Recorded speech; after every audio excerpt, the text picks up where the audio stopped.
पर तलवार का प्रहार किया और जैसे ही खम्भे पे तलवार का प्रहार किया महाराज उसमें से भगवान नरसिंह प्रकट हो गए।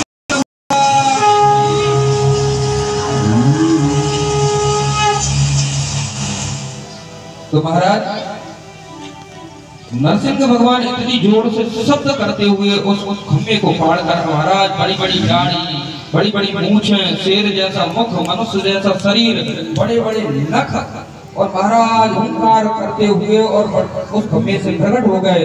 एक बार तो हिरण्यकशिपु ने देखा महाराज और देखकर भयभीत हो गया, इतना भयभीत हो गया कि महाराज धड़ाम से धरती पर गिरा। सत्यम विधातु निज वृंदवासतम व्याप्ति च भूतेश कलेषु चात्मना आदृश्याद्भुतं रूपमद्भुतं स्तम्भे सवायं न मृगं न मनुष्यं। न महाराज ऐसा दृश्य देखा, न मृग है न मनुष्य ही है, और दोनों ही है और दोनों ही नहीं है, विकराल स्वरूप है। अपने नन्हे से भक्त बालक की रक्षा के लिए भगवान आज खम्भे से भी प्रकट हो गए। ऐसा रूप मनुष्य का ना तो शेर का है ना मनुष्य का है।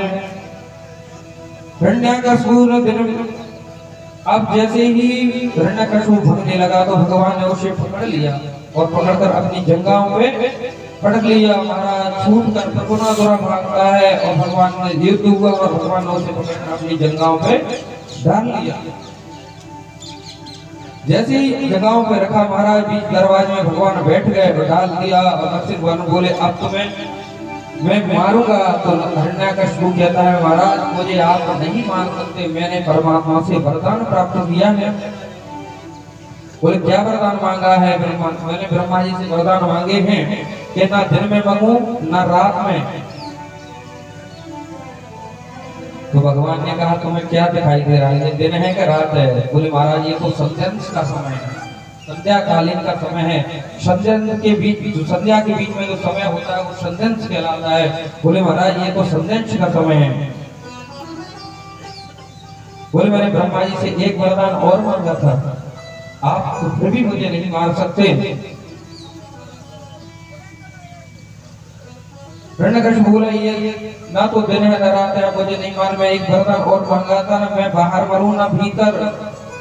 भगवान नरसिंह ने कहा तुम कहाँ लेटे हो इस समय? देखो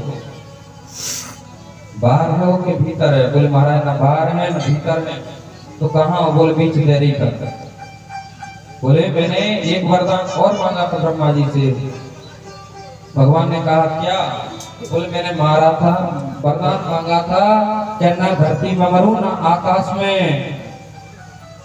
तो भगवान ने कहा तुम कहाँ हो? धरती पे हो कि आकाश में? बोले महाराज मैं बीच में हूँ, आपकी जगहों पे लेटा। बोले फिर भी नहीं मार सकते, मैंने एक वरदान और मांगा। बोले क्या वरदान मांगा? बोले वरदान मांगा कि मैं नर से मरूं ना नारायण से। तो बोले देखो मैं नर हूं के नारायण हूं। बोले तुम दोनों ही हो, दोनों ही नहीं हो। बोले मैंने एक वरदान और मांगा था, विधाता की सृष्टि बनाई हुई में मैं किसी से नहीं मरूं। बोले विधाता को हम बनाते हैं, विधाता हमें थोड़ी बनाता है। उसके बाद बोला मैंने एक वरदान और मांगा था। बोले क्या? बोले वरदान मांगा था कि मैं साल के जो 12 महीना होते हैं उनमें से किसी भी महीना में मेरी मृत्यु ना हो। भगवान ने कहा अरे भले आदमी तुझे पता है 3 साल में एक बार पुरुषोत्तम मास आता है, वो पुरुषोत्तम मास मैंने स्पेशल तेरे लिए ही बनाया है। तो वो हिरण्यकशिपु पुनः बोला कि प्रभु मैंने एक वरदान और मांगा। बोले क्या? बोले अस्त्र से मरूं ना शस्त्र से।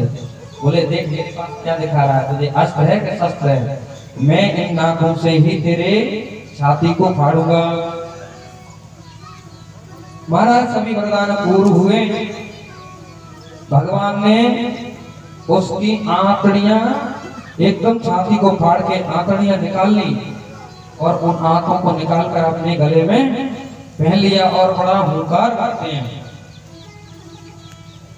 राजा ने पूछा सुखदेव जी से, महाराज मेरी समझ में नहीं आई, भगवान नरसिंह ने हिरण्याकश्यप की आंकड़ियों को क्यों गले में धारण किया?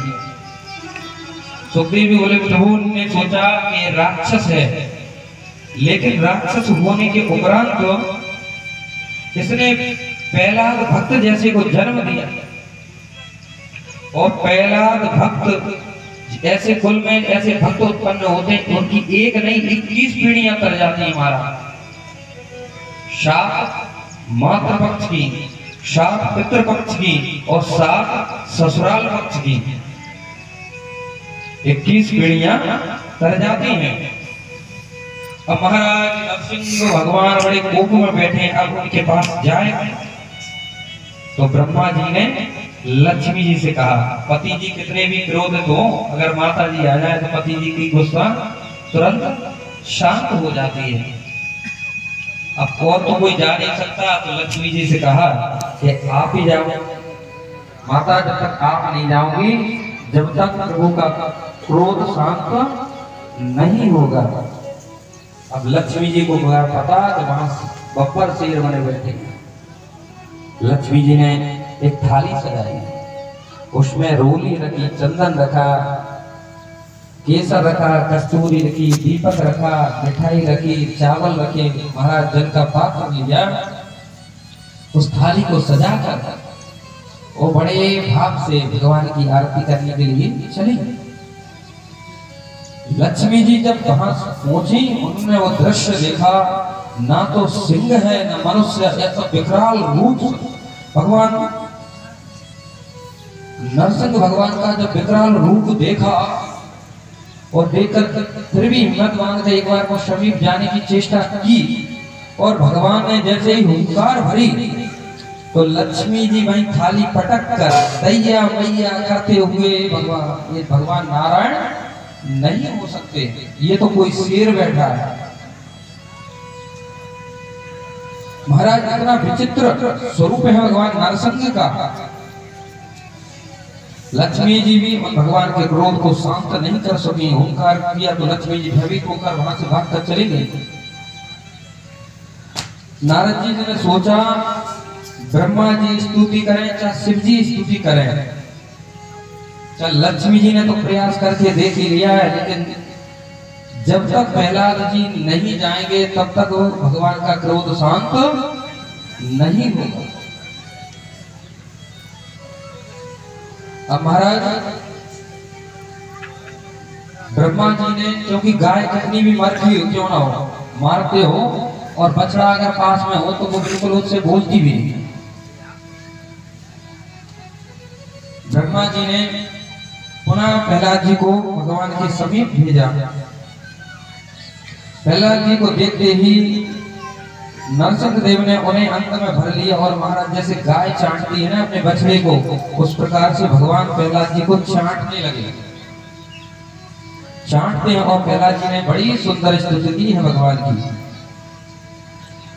ब्रह्मादया सुरगणया मुनयो को सिद्धा सद्वैक्यतान मतयो वाचसं प्रवाहि नराधितं गुरुगणैर्गुणापि विप्रकिं तुष्टो महर्षि समे हरिग्रह जाते।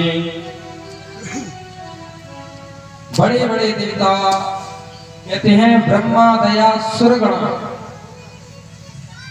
हे भगवान आपको प्रसन्न करने के लिए आपकी स्तुति की। सभी ने, ब्रह्मा जी आए, ब्रह्मा जी ने स्तुति की, शंकर जी आए, शंकर जी ने स्तुति की, लेकिन मनयोग सिद्ध मुनि वगैरह सब आए, लेकिन आपको कोप को शांत नहीं कर पाए। हरि हे नरसिंह देव ऐसा उग्र रूप देखकर सब भयभीत हो रहे हैं। मेरे पास ना तो ज्ञान का आलंबन है, ना तो ज्ञान का कोई बहुत बड़ा भंडार है जिससे मैं आपकी छंदों में स्तुति करूं, या वेद वेदांत का ज्ञान होता तो मैं आपकी स्तुति करता। मेरे पास किसी प्रकार का कोई ज्ञान नहीं है।